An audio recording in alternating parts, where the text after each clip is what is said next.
दोस्तों, आज हम बात करेंगे फिल्म के डी द डेविल की। ये एक पीरियड एक्शन ड्रामा है जिसकी कहानी 1970 के दशक के माहौल में दिखाई गई है। फिल्म की दुनिया में अपराध, सत्ता, दोस्ती, विश्वासघात और बदले की कहानी एक साथ आगे बढ़ती है। इस वीडियो में आगे स्पॉइलर हैं, इसलिए अगर आपने फिल्म नहीं देखी है तो अपनी जिम्मेदारी पर आगे बढ़ें। कहानी एक ऐसे दौर से शुरू होती है जहां कानून से ज्यादा अपराधियों का डर लोगों के दिलों में बैठा हुआ है। इसी माहौल में कालिदास यानी कि डी की एंट्री होती है।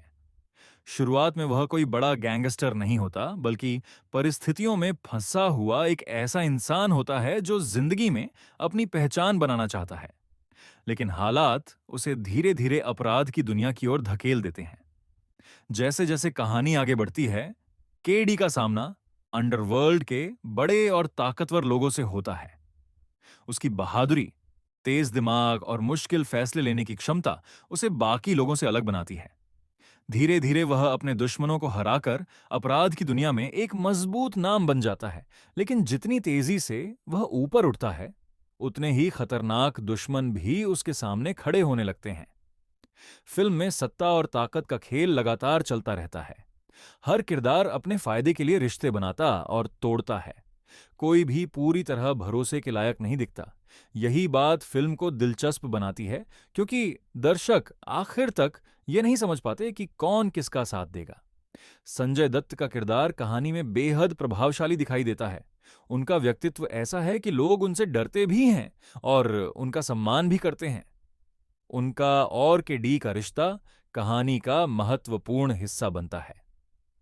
शुरुआत में दोनों के बीच सम्मान और सहयोग दिखाई देता है, लेकिन जैसे जैसे ताकत की लड़ाई बढ़ती है, रिश्तों में दरार आने लगती है। दूसरी तरफ राजनीति और अपराध का गठजोड़ भी कहानी में अहम भूमिका निभाता है। कई ऐसे फैसले लिए जाते हैं जिनका असर सीधे के डी की जिंदगी पर पड़ता है। उसे बार बार ऐसे मोड़ पर खड़ा होना पड़ता है जहां सही और गलत के बीच चुनाव आसान नहीं होता। फिल्म में कई एक्शन सीक्वेंस हैं जो दिखाते हैं कि अपराध की दुनिया में सिर्फ ताकत ही नहीं बल्कि दिमाग भी उतना ही जरूरी होता है। कि डी कई बार ऐसी परिस्थितियों में फंसता है जहां उसकी जान तक खतरे में पड़ जाती है, लेकिन हर बार वह अपनी समझदारी और हिम्मत से बाहर निकलने की कोशिश करता है। जैसे जैसे कहानी अपने अंतिम हिस्से की ओर बढ़ती है, विश्वासघात का दौर शुरू हो जाता है। जिन लोगों पर केडी सबसे ज्यादा भरोसा करता है, उन्हीं में से कुछ लोग उसके खिलाफ खड़े हो जाते हैं। इससे कहानी में भावनात्मक मोड़ आता है और केडी समझ जाता है कि अपराध की दुनिया में स्थायी दोस्ती जैसी कोई चीज नहीं होती। क्लाइमैक्स में कई पुराने हिसाब किताब एक साथ सामने आते हैं। दुश्मनों के बीच जबरदस्त टकराव होता है और लंबे समय से चल रही दुश्मनी अपने अंतिम मुकाम तक पहुंचती है। हर किरदार अपने फैसलों की कीमत चुकाता है। के डी को भी समझ आता है कि ताकत हासिल करना जितना मुश्किल है, उसे संभाल कर रखना उससे भी ज्यादा कठिन है। फिल्म का अंत भविष्य की कहानी के लिए भी संकेत छोड़ता है। कुछ सवालों के जवाब मिल जाते हैं, लेकिन कुछ रहस्य जानबूझकर अधूरे रखे जाते हैं ताकि आगे आने वाली कहानी के लिए उत्सुकता बनी रहे।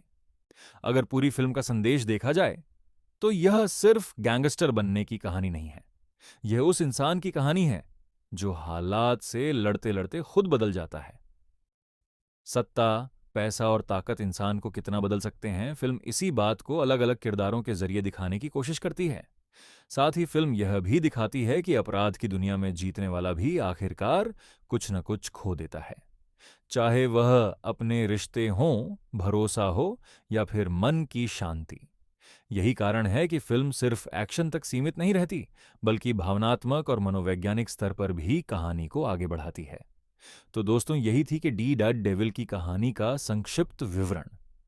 अगर आपको यह कहानी पसंद आई हो तो वीडियो को लाइक करें, अपने दोस्तों के साथ शेयर करें और ऐसे ही फिल्मों की कहानी आसान हिंदी में सुनने के लिए चैनल को सब्सक्राइब करना न भूलें। धन्यवाद।